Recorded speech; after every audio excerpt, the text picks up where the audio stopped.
ఆదివారం సెలవు దినం కావడంతో మేడారం భక్తులతో కిటకిటలాడింది. అధిక సంఖ్యలో భక్తులు రావడంతో ఆలయ పరిసర ప్రాంతాలు జలసంద్రంగా మారిపోయాయి.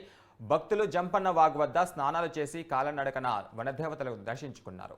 భక్తులు అధిక సంఖ్యలో రావడంతో అధికారులు ఎలాంటి అసౌకర్యాలు కలగకుండా అన్ని ఏర్పాట్లు పూర్తి చేశారు.